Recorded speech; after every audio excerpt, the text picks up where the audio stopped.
उच्चतम न्यायालय का दरवाजा खटखटाया गया और ये कहा गया कि किसानों व सरकार के बीच में जो गतिरोध की स्थिति उत्पन्न हुई है उसको समाप्त किया जाए। और कहीं ना कहीं यहाँ पर कहा भी गया कि अब जो है हम रोक लगा रहे हैं तीनों कृषि कानूनों पर, लेकिन अभी भी किसान डटे हुए हैं। दिल्ली से सटी हुई जितनी भी सीमा है किसान वहां पर मौजूद है। और हमारे साथ अभी बात करने के लिए बाबा चंचल सिंह जी है, जो यहाँ पर एक तरह से अगर मैं कहूँ तर्क देने के लिए आए और ये कहने के लिए आए हैं कि आखिरकार कृषि बिल जो है किस तरह से किसानों के हक में है। वहीं किसान जो डटे हुए हैं वो यही कह रहे हैं कि ये हमारे विरोध में है। आपको ऐसा क्यों लगता है कि ये जो बिल है ये उनके हक में है? देखो मैडम जी, जो प्रधानमंत्री नरेंद्र मोदी जी देश के लिए जो वो कर रहे हैं, बहुत अच्छा काम कर रहे हैं। वो ये देखना चाहिए। अभी प्रधानमंत्री नरेंद्र मोदी जी ने जो जितने अच्छे काम हिंदुस्तान में किए हैं, वो कभी हमारी भारत की जनता ने प्रधानमंत्री नरेंद्र मोदी जी की चर्चा की है? नहीं की है। प्रधानमंत्री नरेंद्र मोदी जी ने घर घर शौचालय बनाए। पूरे हिंदुस्तान में कितना खर्चा आया होगा शौचालय बनाने का? प्रधानमंत्री नरेंद्र मोदी जी ने घर घर सिलेंडर दिए। कितना खर्चा आया होगा पूरे हिंदुस्तान में उन सिलेंडरों का? प्रधानमंत्री नरेंद्र मोदी जी ने लाडली बेटी की जो स्कीम निकाली, उस पर हर अकाउंट में एक बेटी का 1000 रुपया खाते में जा रहा है। वो कितना पूरे हिंदुस्तान में अगर वो बेटियों को दे रहा था, कितना खर्च आता है वो? प्रधानमंत्री नरेंद्र मोदी जी ने इंडिया आर्मी को नंबर 1 बनाया। वो कितना खर्च आया होगा?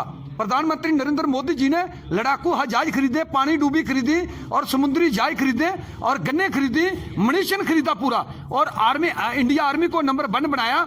और जो हमारा इस टाइम पर हिंदुस्तान भारत है हमारा नंबर 1 पर। इसलिए मैं कह रहा हूं, आप ये बताइए, आज की डेट में चीन और पाकिस्तान कभी दोनों देश मिलकर भी हमारे हिंदुस्तान के साथ युद्ध करें तो हमारी इंडिया आर्मी जो है वो जीतेगी। वो उसकी देन है प्रधानमंत्री नरेंद्र मोदी जी। प्रधानमंत्री नरेंद्र मोदी जी ने 40 रुपए केजी चीनी लेकर लोगों को 14 रुपए केजी दे रहा है गरीबों को। वो क्यों नहीं लोग पूछते?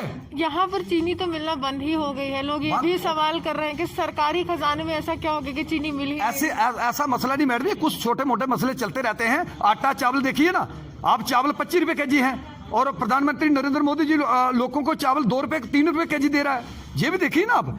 अबे ये क्यों नहीं लोग सवाल उठाते? प्रधानमंत्री नरेंद्र मोदी जी अगर लोगों को राशन दे रहा है, गरीबों को फ्री राशन दे रहा है। प्रधानमंत्री नरेंद्र मोदी जी ने पूरे हिंदुस्तान में गरीबों के लिए घर बनवाए, कई लाखों घर बना के उन गरीबों को दिए जिन्होंने अपने घर देखे नहीं थे कभी। क्या उस पर कितना खर्चा आया होगा? ये तो लोगों को देखना चाहिए। प्रधानमंत्री नरेंद्र मोदी जी की कौन सी बुराई जो है इनको याद आ रही है? हर किसान के खाते में 6000 रुपया एक साल का प्रधानमंत्री नरेंद्र मोदी जी हर जिम्मेदार के खाते में डाल रहे हैं फ्री के। पहली सरकार ने क्यों नहीं डाले? अगर प्रधानमंत्री नरेंद्र मोदी जी दे रहे हैं 6000 रुपया, तो पूरे हिंदुस्तान में कितने किसान हैं, कितना पैसा आ रहा है? आप ये देखिए ना, इसका टोटल बनाना चाहिए। सिंघू बॉर्डर पर है, टिकरी बॉर्डर पर है, क्या वो किसान नहीं है? वो कौन है फिर? जो किसान हैं वो मैं किसानों की कदर करता हूं। अगर किसानों के बीच कोई लोग और बैठे हैं मेरे जैसे, तो वो भी तो देखना चाहिए ना सबने। अगर क्या है किसानों का, अगर किसानों का जो कानून है देखती है गवर्नमेंट, वो करेगी, पूरा मसला हल करेगी। मैं यही पूछना चाहता हूं, अगर प्रधानमंत्री नरेंद्र मोदी जी ने 100 काम अच्छा किया है, अगर एक काम को कहीं कोई फर्क आ रहा है, तो लोगों ने 100 काम प्रधानमंत्री नरेंद्र मोदी जी का भूल गए हैं जी। यानी आप मान रहे कि इन कानूनों से? मैं कैसे मानूं मैं इस कानून को? प्रधानमंत्री नरेंद्र मोदी जी ने हिंदुओं की नींव रखी है। 500 साल पुराना राम मंदिर बनाया है। आज तक हमारे हिंदुस्तान में ऐसा कोई प्रधानमंत्री नहीं है जो राम मंदिर बना सकता था। वो प्रधानमंत्री नरेंद्र मोदी जी ही हैं। वो एक फकीर आदमी है, जो उसके लिए कोई बुरा भला कहेगा मैं उसको कभी माफ नहीं करूंगा। वहां पर तो कोर्ट का फैसला है ना, वहां पर सरकार का क्या लेना देना? किसका? राम मंदिर पर पहले सरकारों ने क्यों नहीं बनाए? पहले भी तो कोर्ट थे। पहले कितने प्रधानमंत्री रहे हमारे हिंदुस्तान में, उन्होंने क्यों नहीं राम मंदिर बनाया? राम मंदिर पर राजनीति की, हिंदुओं मुसलमानों को मरवाया गया, वहां युद्ध करवाया गया वोट लेने के लिए। लेकिन प्रधानमंत्री नरेंद्र मोदी जी ने ना हिंदुओं को मरने दिया, ना मुसलमानों को मरने दिया। उसने ऐसे ही मसला हल कर दिया जैसे भी किया प्रधानमंत्री ने। आज तमाम किसान विश्वास क्यों नहीं कर पा रहे? एक सवाल है कि ऐसा क्या हो गया कि आज भी 2 महीने से ज्यादा का समय है, तमाम किसान डटे हुए हैं बॉर्डर्स पर, विश्वास नहीं कर रहे? मैं सबसे इसके बारे मैंने पहले भी इसका इंटरव्यू दिया था। मैं प्रधानमंत्री नरेंद्र मोदी जी के आगे ये अपील करता हूं, हमारी जितनी स्टेटें हैं हिंदुस्तान की, सारी स्टेटों के मुखिया तिथि जो हैं उनको बुलाइए, सारे लीडरों को बुलाइए, उनकी बैठकर पूरी मीटिंग कीजिए हमें देखना चाहिए हमारी स्टेटों में कहां कहां जनता दुखी है, कहां कहां जनता को कुछ कोई चीज चाहिए, वहां मीटिंग करके पूरी 29 स्टेटों की मीटिंग करके एक नया काम शुरू करना चाहिए। मुझे पता है जहां आप पूछना चाहते हो, मैं जानता हूं इस चीज की कि हमारे जम्मू में है अभी नौजवानों को कोई रोजगार नहीं है।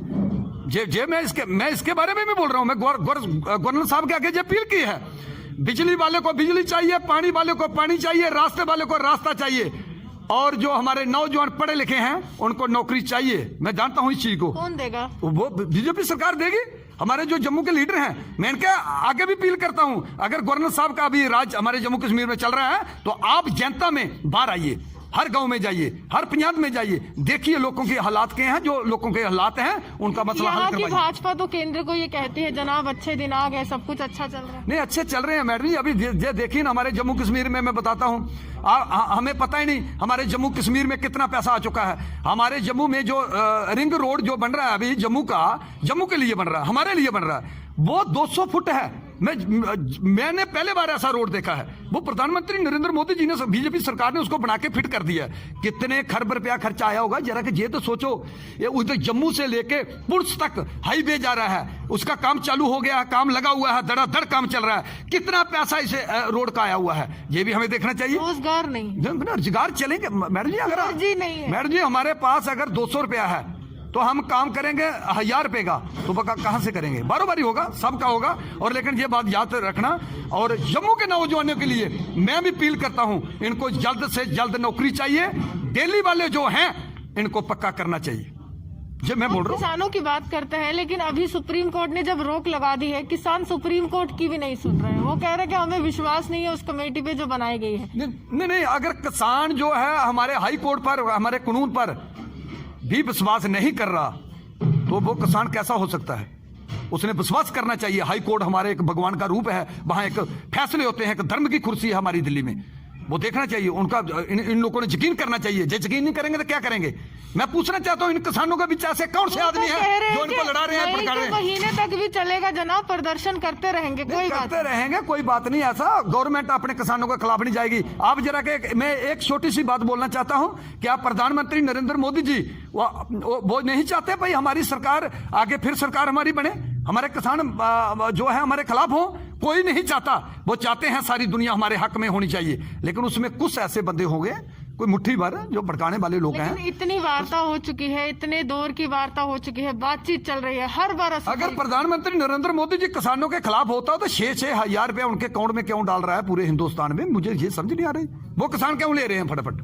वो भी अब उनको बोलो कैंसिल करो, क्यों नहीं ले रहे हैं? प्रधानमंत्री नरेंद्र मोदी जी अगर एक चीज 25 रुपए की लेकर लोगों को 10 रुपए की दे रहा है कंट्रोल की, या लोगों को 3 रुपए की दे रहा है, वो उस पर भी हमें सोचना चाहिए कितना राशन जा रहा है हमारे हिंदुस्तान। कह रहे कि एमएसपी की गारंटी ही नहीं दे रहे लिखित तौर पर, हम कहां से माने? देंगे, वो फैसला कर रहे हैं, वो बड़ा फैसला है मैडम जी, उसके ऐसी बात नहीं है। वो फैसला करेंगे, प्रधानमंत्री बैठे हुए, गृह मंत्री जी बैठे, राजनाथ सिंह जी बैठे हुए, हमारे हर बात में प्रधानमंत्री का जिक्र कर रहे हैं, लेकिन प्रधानमंत्री से परे भी एक सरकार है, जो सरकार में तमाम विभागों के मंत्री आते हैं, कृषि मंत्री आते हैं, रोजगार व श्रम मंत्री आते हैं, हर एक विभाग के एक मंत्री बनाया गया है। क्या उनकी जिम्मेदारी नहीं है? आज आप सवाल उठा रहे हैं, आज आप कह रहे हैं कि ये अच्छा हो गया, जो चीजें अच्छी प्रधानमंत्री ने किया, लेकिन नेताओं ने क्या किया?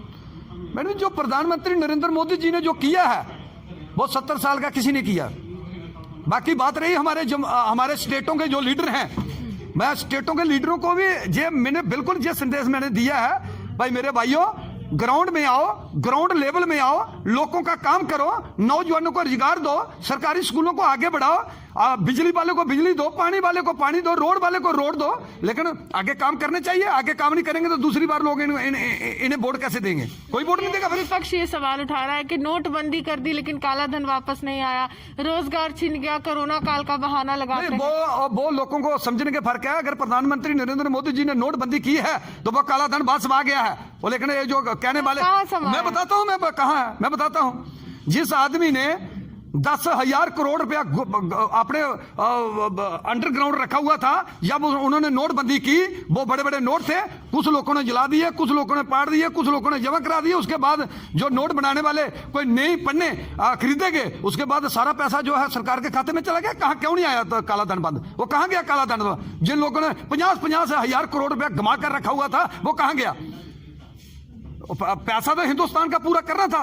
उन्होंने जो पैसा बनाने वाले जो पन्ने थे वो गवर्नमेंट ने खरीद कर अपना सेंटर का खजाना जो है वो पूरा किया है। कौन बोलता काला धन बंद नहीं आया? काला धन गया कहाँ वो? चलिए, साफ तौर पर काला धन वापस आ गया और इनको पूरी तरह से आश्वासन मिला है कि काला धन वापस आ गया। लेकिन सवाल यह है कि विपक्ष लगातार हमलावर हो चुका है और लगातार निशाना साधते हुए कह रहा है कि काला धन तो वापस नहीं आया है, नोटबंदी हो चुकी है, बेरोजगारी हो चुकी है, महंगाई हो चुकी है और लगातार जो है आम आदमी का आर्थिक स्तर जो है वो गिर रहा है और कहीं ना कहीं आम आदमी ग्रस्त माना जा रहा है। लेकिन ये कह रहे हैं कि 70 साल में जो प्रधानमंत्री नरेंद्र मोदी ने किया वो किसी ने नहीं किया। लेकिन ये भी देखने वाली बात है कि हमेशा भाजपा के नेता यही कहते हैं कि प्रधानमंत्री नरेंद्र मोदी के नेतृत्व में हम विकास कर रहे हैं, लेकिन क्या यहाँ पर आम जनता का विकास हो रहा है, इस पर कोई चर्चा नहीं करता। इसी के साथ जर्नलिस्ट अर्जुन के साथ मैं रूहानी आपसे विदा लेती हूं।